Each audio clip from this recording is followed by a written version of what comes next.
नमस्कार दोस्तों, आज फिर अपनी मैं एक वीडियो में आप लोगों का स्वागत करता हूं। आज की मेरी वीडियो है जो मुझे 3-4 कमेंट आए हैं, जिस बारे में आज की वीडियो में अपना उसी टॉपिक पर बना रहा हूं, क्योंकि इससे पहले जो मैंने वीडियो बनाई थी उसके ऊपर मेरे पास काफ़ी अच्छे कमेंट आए हैं। तो जैसा कि मैंने आप लोगों से कह भी रखा है, यदि बहुत सी बातें जो हैं वीडियो में छूट जाती हैं कभी कभार, तो आप लोगों को जो भी समझ आए या जो भी आप लोग का क्वेश्चन हो तो आप लोग कमेंट के द्वारा कर सकते हैं, या चाहें तो मेरा नंबर भी डिस्क्रिप्शन में है और मैं नंबर भी अपना स्क्रीन पर लगा दूंगा, तो आप वहां से भी मुझे कॉल कर सकते हैं। एक भाई ने पहले मुझे कमेंट किया था, तो उसके कमेंट में मैंने रिप्लाई दिया और प्लस उसको उस रिप्लाई में मैंने मेरा नंबर भी दिया। तो उस भाई का आज मेरे पास फ़ोन आया था, तो उस भाई का कमेंट क्वेश्चन यह था कि भैया मेरी तकरीबन 2 साल की 2 साहिवाल की बछड़ियाँ हैं जिनकी ग्रोथ नहीं हो पा रही है, तो मैं उनके ग्रोथ के लिए जो यदि उनका था कि मैं तिवाना का पशु आहार खिलाऊँ, जो तिवाना का जो हीफर है वह खिलाऊँ। तो उसके लिए मैं उनको जो है तकरीबन, और वो जो रहने वाले हैं भोपाल के हैं, तो अब मैं अपने तरफ से यदि हो सकेगा तो उनको जो है भोपाल में जो तिवाना के जो जहाँ के जो डीलरशिप होगी या वहाँ के जो मार्केटिंग जो करते होंगे, जो भी वहाँ पर जो भी होगा, यदि मेरे से वहाँ का नंबर अरेंज हो पाया तो मैं उन्हें नंबर अरेंज करके दे दूँगा। बाकी मैं एक चीज़ आप लोगों से कह देना चाहता हूँ कि यदि आप लोग बछड़ी अपने फार्म पर, और एक और कमेंट आया था कि तकरीबन 1 साल की बछड़ी है, उसकी ग्रोथ रुकी हुई, तो उसकी ग्रोथ कैसे करें। तो मैं आज की जो वीडियो है जो हीफर के जो जैसे कि आप लोगों की जो बछड़ियाँ होती हैं उसकी रुकी हुई ग्रोथ को लेकर है कि यदि उसकी ग्रोथ रुक चुकी है तो हम उसकी ग्रोथ कैसे करें। तो सबसे पहले जो मेरा जो एक्सपीरियंस है मैं वह शेयर कर रहा हूँ, बाकी इसमें और बाकी कुछ नहीं है। तो मैं आप लोगों से कहना चाहता हूं कि यदि आप लोगों को मेरी छोटी सी जानकारी यदि अच्छी लगे तो प्लीज़ आप लोग मुझे सपोर्ट कीजिएगा, लाइक शेयर एंड कमेंट कीजिए, और हो सके तो ज़्यादा से ज़्यादा मेरी वीडियो को शेयर किया कीजिए। और जो भी मेरा आप लोगों को मुझसे क्वेश्चन करना हो तो आप लोग मुझे कमेंट कीजिएगा। मैं अपने फार्म की हमने जितनी बछड़ियाँ तैयार की हैं उनके उस पर बताता हूँ। एक मैं बताता हूँ कि हमने जब बछड़ी का फीडिंग मैनेजमेंट नहीं किया तो वह हमारी बछड़ी गाय में कब तब्दील हुई, उसने हमें कब बच्चा दिया, और एक बछड़ी का हमने अच्छे से जितना कम फीडिंग मैनेजमेंट किया तो वह किस तरह से हुई, और वो प्रॉपर फीडिंग मैनेजमेंट किया और सब कुछ प्रॉपर तैयार किया उसको, तो वह हमें हमारे फार्म पर गाय में कब तब्दील हुई और हमें दूध कब देना शुरू किया। सबसे पहले मैं बात करता हूँ अपनी छटंकी के बारे में। ये देख सकते हैं आप, अभी मैं बात करूँ इसके बच्चा देने की, तो तकरीबन इसने 4 से 4.5 साल में जाकर हमें पहला बच्चा दिया था। और इसकी जो जन्म तारीख है, जन्म तारीख तो नहीं, मतलब तकरीबन 2017 का इसका पैदाइश से 2017 में मई में जाके पैदा हुई थी, और आप समझ सकते हैं 2025 चल रहा है, अभी जाकर ये समझ लीजिए 8 साल की अब इसकी उम्र हो जाएगी। और इसने तकरीबन जाकर 4 से 4.5 साल तकरीबन होते होते जाकर इसने पहला बच्चा दिया। उसके बाद मैं आप लोग को यदि बताऊं तो आप लोग वो जो फर्स्ट वाली जो हमारी लड्डू को देख रहे हैं, जो नंबर 1 पर जो काली वाली जो बैठी हुई है जो एकदम, तो उसके ऊपर से हमने उसके समय से जो है तकरीबन अभी वह 5 साल की होने को है, नहीं सॉरी 6 साल की होने को है, तो उसके ऊपर से धीरे धीरे हमने ब्रीडिंग बोलूँ या बछड़ी तैयार करने का थोड़ा सा ज्ञान अपना जो था वह, जब मैंने बछड़ी तैयार करना शुरू किया तो उसको जब मैंने किया तकरीबन वहाँ जाकर 26-27 महीने में जो है तकरीबन 2 साल प्लस होने के बाद जाकर उसकी हमने एआई करवाई, वह हिट में आई, और इसकी हमने एआई करवाई, वह तकरीबन जाते 3 साल पौने 3 साल पूरे होने से पहले उसने जाकर हमें बच्चा दिया था। उसके बाद आपको मैं अपनी उस बछड़ी के बारे में बताऊं जिसका कि देहांत हो चुका है, जो आपने पुराने व्यूअर्स जो होंगे उन्होंने देखा था, तो वह हमारे तकरीबन 18 महीने में उसको हमने सीमन लगवाया था। उन सबको ना, सबसे पहले एक चीज़ बता दूं, इन बछड़ियों को हमने कोई हिफर या कोई अलग से कोई फीड नहीं खिलाया था। इन्हें हमने जो अपनी गायों को हम देते थे, जो भी खली, पशु आहार, चापड़ जो भी देते थे, वही फीड जितना भी देना था हमने 1 केजी आधा केजी जो दिया उसी से हमने इनको तैयार किया है। वो हिफर विफर तो अब जाकर हम हमारे फार्म पर लाने लगे हैं। जैसे कि इनका ये है। एक भाई का कमेंट आया था कि भैया आपने इस बछड़ी को, जो हमारी वाइट वाली जो है, इसको आपने हिफर कितने दिन तक दिया? तो मैं बता दूं, इसको तकरीबन हमने जो है हिफर लाने के 4-5 महीने के आसपास इसने हिफर खाया होगा, ज़्यादा दिन नहीं खाया।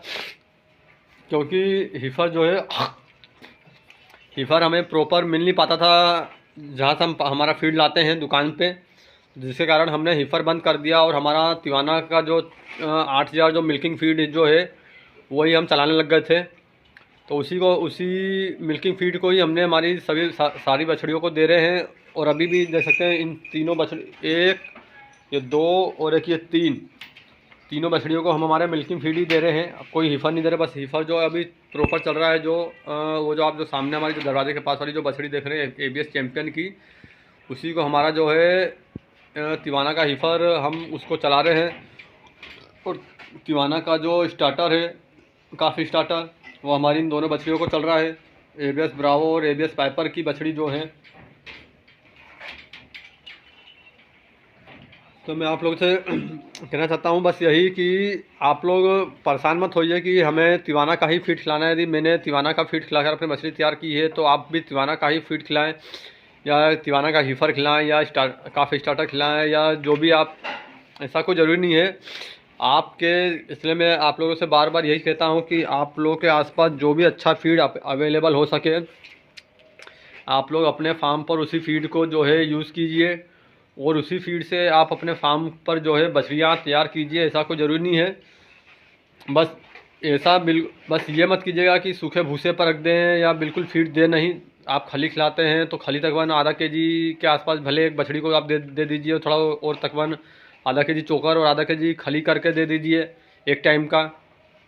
या यदि आप कोई सा भी कंपनी का मिल्किंग फीड खिला रहे हैं तो आपको हिफर नहीं मिल पा रहा है, तो आप किसी भी अच्छी कंपनी का या जो भी मिल रहा है आपके पास, कम से कम थोड़ा, यदि थोड़ा फीड जो है थोड़ा हल्का वाला है तो आप थोड़ा सा बढ़ा के दे दीजिए। यदि 1 केजी दे रहे हैं तो हो जाए तो आप 1.5 केजी कर दीजिए उसको, तो भी आपकी बछड़ी तैयार हो सकती है। क्योंकि आप इसको देख सकते हैं, हमारी जो चांदनी है तकरीबन अभी 4 साल की इसकी उम्र होने वाली है और तीसरी बार की गाभन है और 6 दांत अभी मात्र ये बछड़ी हमारी है। अभी तकरीबन अब 8 दांत होने वाली है, पूरे दांत इसके भरने वाले हैं। तो इसको जो है हमने कोई हिफर नहीं खिलाया, कोई कुछ भी नहीं खिलाया। जो पतंजलि का जो है हम इसको दुग्धामृत खिलाते थे वही इसको हमने प्रॉपर दिया। और प्लस उसके साथ साथ में बस आप अपनी बछड़ी की जो है डिवार्मिंग टाइम टू टाइम हर 3 महीने में, और जब यदि बड़ी बछड़ी हो चुकी है तो हर 3 महीने में आप उसकी सबसे पहले तो डिवार्मिंग कीजिए। उसके बाद आप जो भी उसको आप अपने फार्म पर जो भी फीड यूज़ कर रहे हैं आप वही फीड भी दे दीजिए, कोई दिक्कत नहीं है। अब आप देख सकते हैं, बस इसको थोड़ा सा स्पेशल हमने खास दूध पिलाया था, फीस का जितना दूध होता था, जब तक इसने पीने को हुआ, जब तक इसने पिया है, क्योंकि ये दूध जो है हमारा आराम से पी लेती है। तो बाकी जो है हमने इसको पतंजलि का दुग्धामृत ही खिलाया है। भले 1 केजी 1.5 केजी टाइम का दिया है वो अलग बात है, लेकिन हम इसको एक्स्ट्रा हमने जो है बाकी कोई हिफर उफर कोई अलग से फीड नहीं दिया। हमारे फार्म का जो है मिल्किंग फीड ही हमने दिया था। तो अब जाकर हम जो है हमारे फार्म पर थोड़ा और अच्छी बछड़ियों की अच्छी ग्रोथ हो, अच्छी हाइट हो, अच्छा वेट गेन करे, इसलिए थोड़ा हम उनको हिफर देते हैं। क्योंकि यदि मैं तिवाना 8000 की मिल्किंग फीड की बात करूँ तो समझ लीजिए 15,000 रुपये का बैग आता है, और यदि हिफर की मैं बात करूँ तो 1800 या 1850, 300 से 350 रुपये हमें एक्स्ट्रा लगता है। और कभी हमें इतना ज़्यादा खिलाना नहीं है। एक बैग यदि हम एक बछड़ी को 1 महीने में खिला रहे हैं तो समझ लीजिए मात्र हमें 350 रुपये एक बछड़ी के ऊपर ज़्यादा देना पड़ रहा है। तो इसलिए हम उतना छोटा सा ये अमाउंट है, तो इसलिए हम हिफर ही खिला दे रहे हैं। नहीं तो हम चाहें तो मिल्किंग फीड भी 8000 भी खिला कर हम हमारी बछड़ी को तैयार कर सकते हैं। और हमने पहले कर भी रखा, दे सकते हैं। मात्र 14 साल की उम्र में इसकी AI हुई, 24 महीने से पहले इसने बच्चा दिया। ये देख सकते हैं, ये जो है हमारी तकरीबन अभी 20 महीने 21 महीने इसका हो रहा है, जिसमें तकरीबन अभी 1 महीने प्लस की गाभन हो चुकी है। इसको हमने कुछ दिन हिफर खिलाया था, काफ़ी स्टार्टर खिलाया। उसके बाद हमने जो है ये हिफर खिलाया। उसके बाद हिफर मिलने में दिक्कत आई तो उसको भी हमने 8000 कंटिन्यू चालू कर दिया। उसके बाद जो है ट्रांजैक्शन दिया था इसको हमने, बाकी ऐसा कोई एक्स्ट्रा फीड नहीं है। तो बस आप लोग यदि चाहते हैं इसी तरीके से मैं आप लोगों के लिए कुछ अच्छी अच्छी जानकारियाँ लाता रहूँ, तो आप लोग मुझे कमेंट करते रहा कीजिएगा किसी भी टॉपिक पर। तो मेरा जो भी राय होगी, सलाह होगी, जो भी मेरा तजुर्बा होगा, एक्सपीरियंस होगा, वो मैं आप लोगों के साथ शेयर करूँगा। बस एक ही चीज़ आप लोगों से कहना चाहूँगा आखिरी बार फिर, कि आप लोगों के पास जो भी, आप लोगों के आसपास जो भी अच्छा फीड अवेलेबल हो, या किसी भी कंपनी का आप चाहें तो आप अपनी गाय बछड़ी सबके ऊपर वही फीड अपना चला सकते हैं। ऐसा कोई ज़रूरी नहीं है कि हर एक पशु के लिए अलग से फीड चलाएं। ट्रांजैक्शन मिलता हो तो आप लोग ट्रांजैक्शन चलाइए, नहीं तो आप अपना जो फीड चला रहे हैं वही फीड चलने दीजिए। उसके साथ थोड़ा बहुत अलग से वाइटामिन है या अदर जो देना चाहते हैं वह दे दीजिए, नहीं तो जो भी फीड है आप वो चलने दीजिए। हमें अब जाके तमन 2 साल से अपने हर एक पशु को अलग अलग समय पर अलग अलग फीड देता हूँ। नहीं तो मैं पहले एक ही फीड से अपने पशु को बच्चा देने से लेकर मिल्किंग में एक ही फीड यूज़ करता था। इसलिए बस मैं आप लोगों से एक ही चीज़ कहूँगा कि आप लोग अपने फार्म पर बस एक बछड़ी तैयार कीजिए। उसके लिए यह नहीं है कि ज़रूरी है कि आप लोग ही खरीदेंगे। धन्यवाद। Thanks for watching. Ram Ram.